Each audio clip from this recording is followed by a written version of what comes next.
All right, let's keep it moving.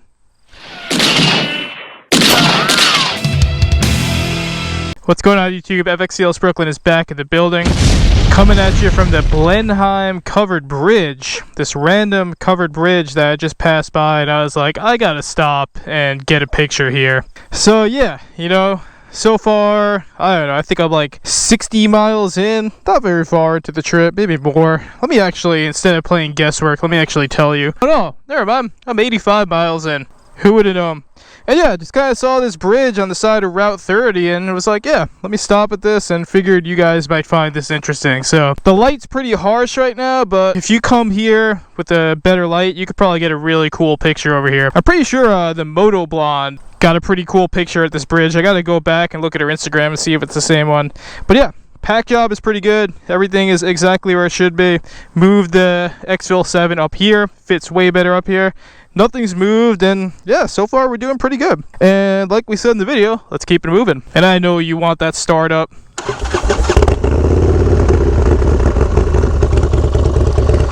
Adios.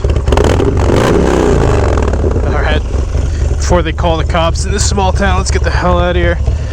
But yeah, we'll definitely be coming back here. Let's roll, brother.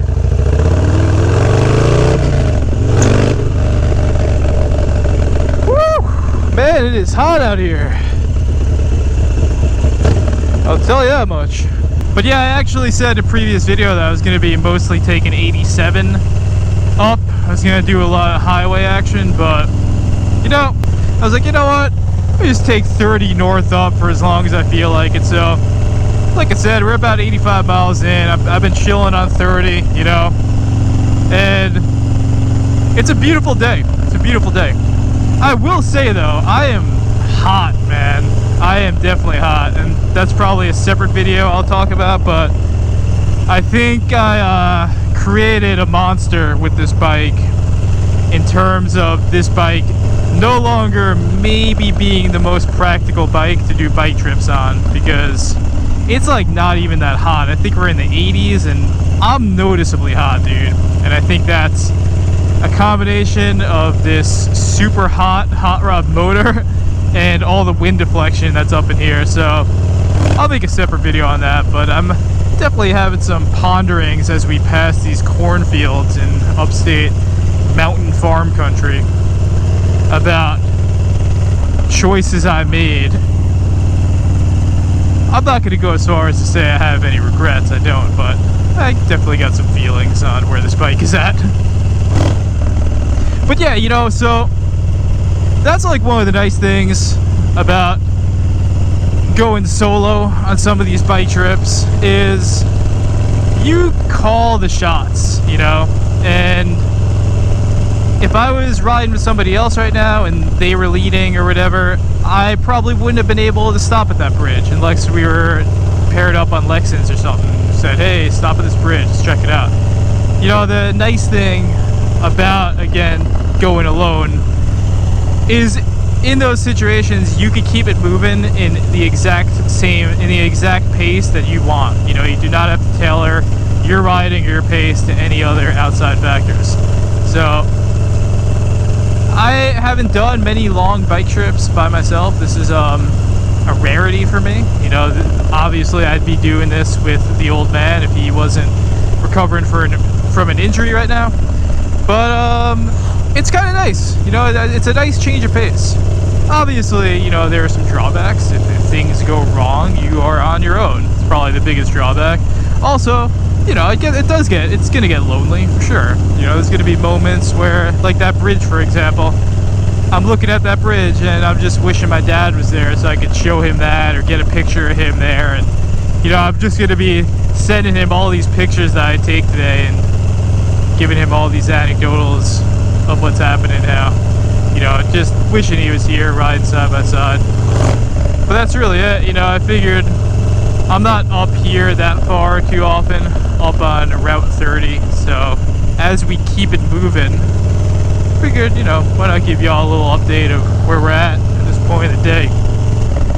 We probably got about, I don't know, $180 miles to go. So I'm thinking, looking at this right here, around about a half tank, probably get to where I need to go with one more fill up, which is nice, but I don't know how much we're trying to play the gas game today.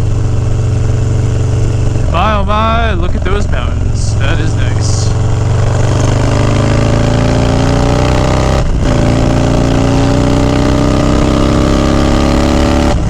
And that is a situation where a 124 is really nice. To easily pass two cars like that as we zip by these cornfields. You know, that was effortless. Effortless.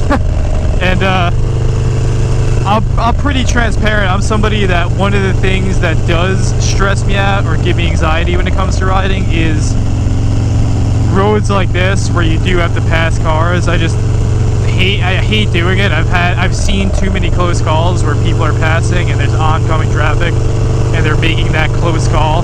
So I don't like to do it if I don't have to, but one thing, as I am telling you, that this bike, you know, in some situations might not be the best tool for the job. One situation where I am really thankful is when I do have to pass slow moving objects in front of me, because again, it's effortless with the amount of power that is coming out of this motor. You know what I mean, brother, as we ride through these mountains.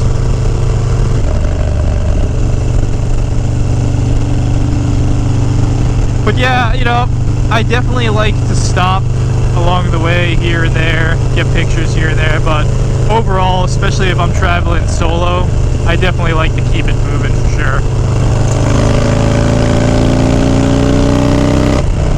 This bike is stupid, man. I have to like actively try to not go that fast because I know these back roads and I know out here is like Deer City.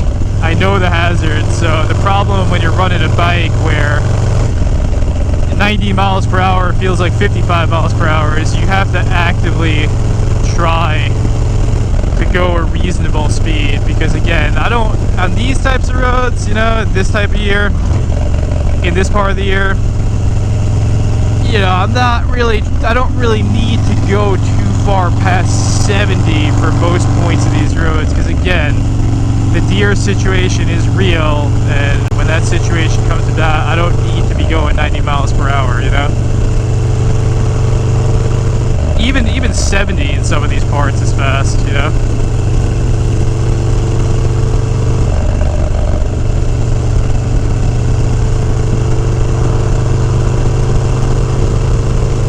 But hell yeah, brother. This is what it's all about. This is where the riding is, man. You gotta get up into the Catskills or above. This is where the riding's at. Ooh, a 6th gear. I should be rolling more into 6th gear for the riding I'm doing right now, just to kind of conserve some of the gasolina. But I don't know. It's like with this bike, if you're not going 80 plus, then you just kind of start to feel a little sluggish if you're in 6th. So I don't know. I know it's better for the bike if I bring it to 6 and just let it run super low RPM, but again, it just doesn't feel right in the power band, you know. So, you know, gotta do what you gotta do. I'll tell you what, if you ever do ride in these upstate New York roads, you do gotta be careful of the speed traps, like this one that we're coming into right now. Like, they're saying 45, they mean 45, you know. And I'm telling you, if you roll through here doing 50, the local law is gonna give you a hard time, man. I'm telling you. Look, Mom, no hands. Oh, nice little stretch. That's why cruise control is nice, so you can do this. But my oh my, am I glad that I took the back roads. Woo! You know, again, this bike wants to be on the highway. That's the ideal situation, but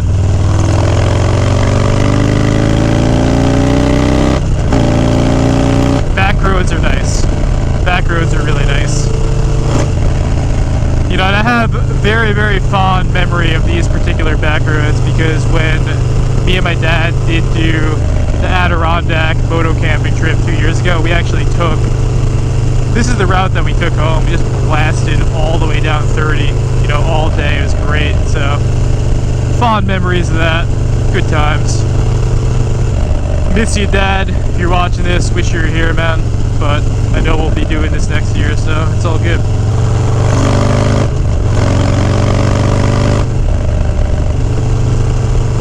Alright, but as we said in the title, we're going to keep it moving.